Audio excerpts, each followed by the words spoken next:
Très bien, donc là on passe à l'exercice 6. Alors l'exercice 6 a trois questions. Première question, résoudre dans C l'équation z plus 1 égale à 1 en module. Ensuite, résoudre l'équation module de 2z plus 1 égale à 1, ainsi de suite. Donc, comme je vous ai dit tout à l'heure, on a la possibilité d'utiliser les méthodes géométriques et les méthodes algébriques. À vous de voir ce qui vous sied le mieux. Donc, généralement, les méthodes géométriques sont plus rapides dans certains cas. Et dans d'autres cas, il est préférable d'utiliser les méthodes algébriques. Donc, on va utiliser les deux méthodes. Pour la première question, alors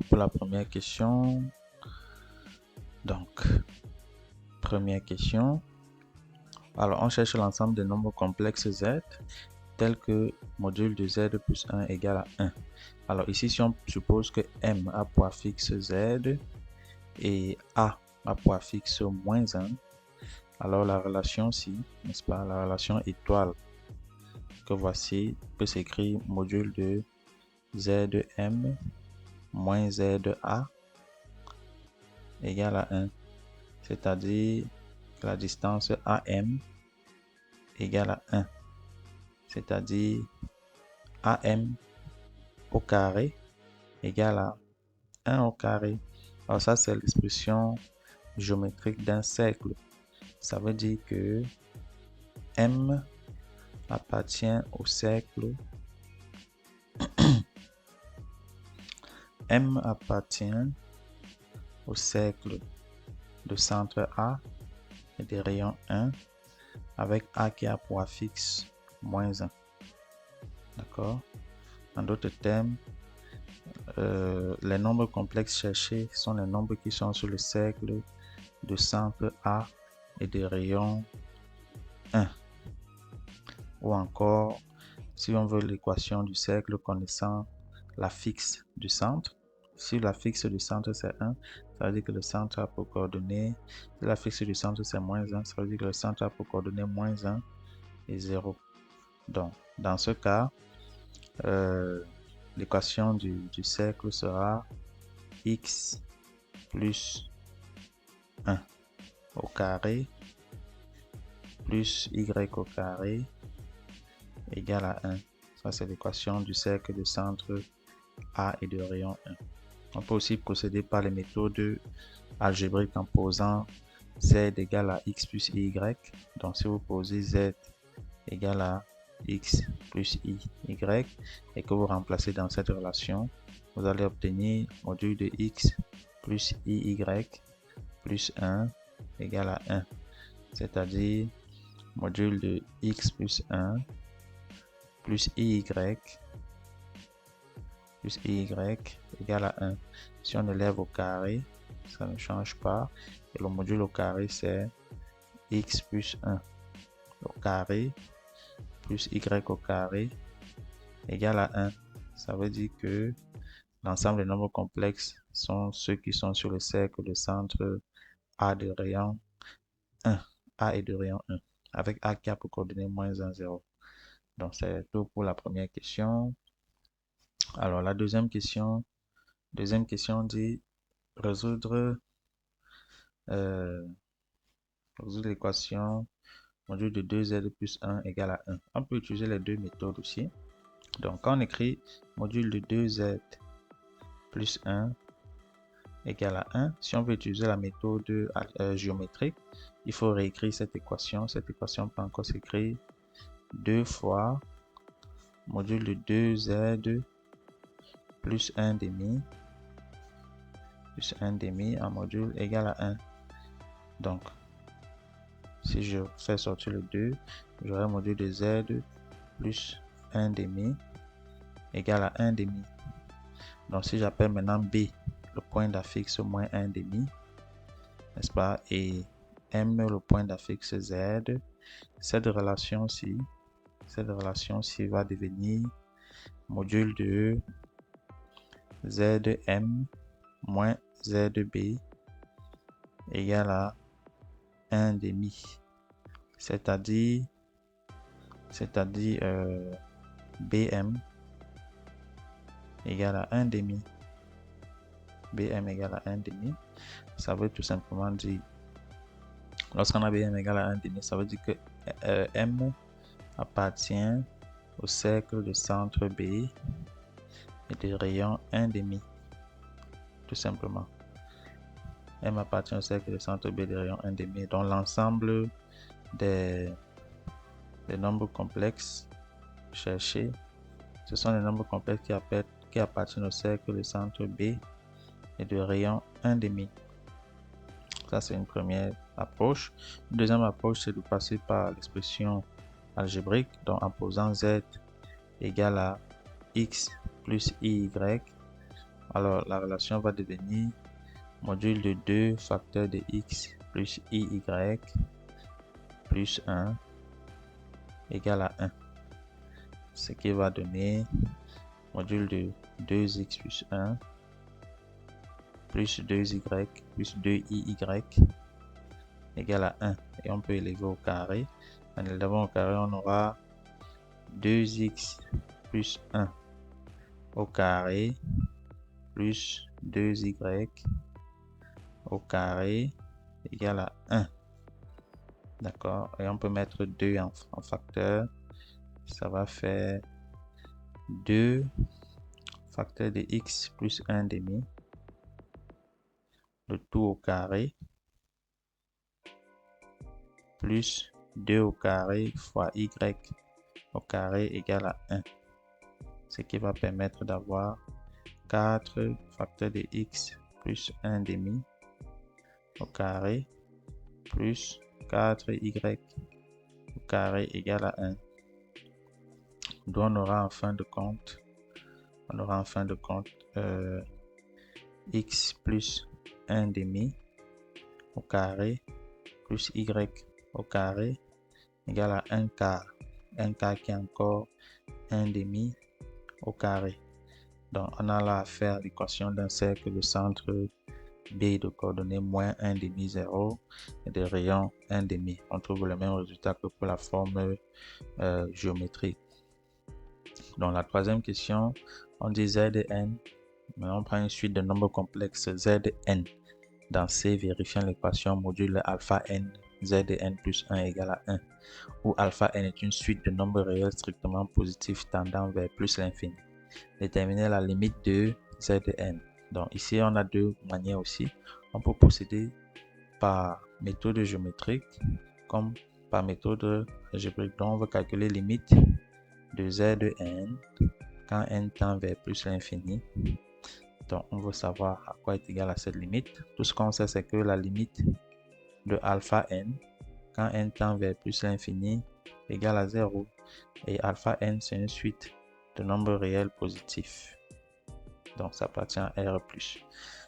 Pour cela, on sait que la relation de départ, c'est module de alpha n, Zn, plus 1 égale à 1. Voilà la relation que nous connaissons. Une fois qu'on a cette relation, ce qu'on peut faire à ce niveau, c'est procéder par la méthode géométrique si on veut. C'est à nous de voir. Donc, méthode géométrique d'abord, on va procéder comme à la question 2. Cette relation-ci peut encore s'écrire module de alpha n, Zn. On peut mettre alpha n en facteur. Alpha n, facteur de Zn plus 1 sur alpha n en module égal à 1. C'est-à-dire alpha n fois module de Zn plus 1 sur alpha n égale à 1. Donc, qu'est-ce que ça donne?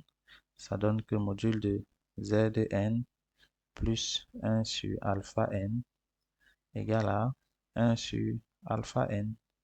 Donc, là, on peut élever au carré membre à membre. Si j'élève au carré, non, c'est d'abord la méthode géométrique.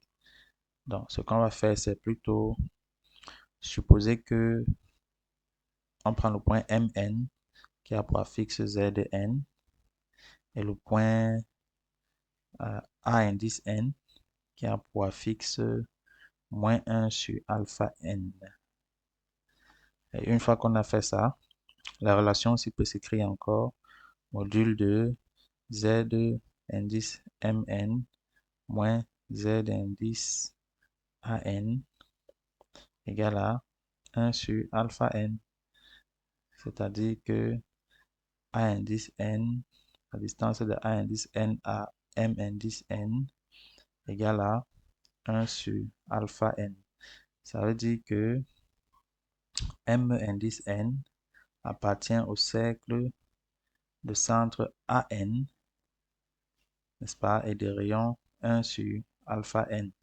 Sauf que si, lorsque n tend vers plus l'infini, on a, bon, peut-être faut bien écrire, AN a pour affixe, a pour coordonnées 1 sur alpha n, moins 1 sur alpha n autant pour moi, et 0. D'accord? Puisque son affixe, c'est moins 1 sur alpha n. Donc, lorsque n tend vers plus l'infini, AN tend vers quoi? AN tend vers l'origine qui a pour coordonnées 0, 0. Et le rayon Rn qui est égal à 1 sur alpha n tend vers 0. Et enfin, le cercle C, on va appeler ça Cn. Le cercle Cn tend vers quoi? Si son centre tend vers l'origine et le rayon tend vers 0, le cercle Cn a tendance à tendre vers le point O, l'origine, n'est-ce pas? Et dans ce cas, M indice n qui appartient au cercle, si le cercle se réduit en un point, alors le point Mn qui appartient au cercle, quand n va tendre vers plus infini, Mn va tendre vers l'origine. Et si Mn tend vers l'origine, ça veut dire que Zn, lui, il tend vers 0. Ça, c'est la méthode géométrique. Maintenant, la méthode algébrique, elle est plus simple aussi. Ici, on va poser, on pose tout simplement Zn égale à xn plus iyn pour la méthode géométrique. Dans ce cas, la relation devient quoi? Elle devient module de alpha n facteur de xn plus iyn plus 1 égale à 1. C'est-à-dire module de, on peut mettre alpha n en facteur partout. Ça va faire alpha n, enfin module de x n plus 1 plus attention, si on met alpha n en facteur, on va bien écrire, ça va faire alpha n, on n'a pas besoin de mettre le module parce que c'est un nombre positif, donc alpha n fois le module de xn plus iyn plus 1 sur alpha n, tout ça égale à 1. Donc, ça donne alpha n facteur de module de facteur de xn plus 1 sur alpha n plus iyn, tout ça en module égal à 1. Donc, si on élève membre à membre au carré, on aura le carré ici, le carré là, le carré là. Donc, ça va donner alpha n au carré, tout ça multiplié par xn plus 1 sur alpha n, le tout au carré, plus yn au carré, tout ça égale à 1 au carré, c'est-à-dire xn plus 1 sur alpha n au carré plus yn au carré égale à 1 sur alpha n au carré. Donc, on se rend compte que si n tend vers plus l'infini, alors 1 sur alpha n au carré tend vers 0, n'est-ce pas? Si 1 sur alpha n tend vers 0, ça veut dire que xn plus 1 sur alpha n au carré plus yn au carré tend vers 0.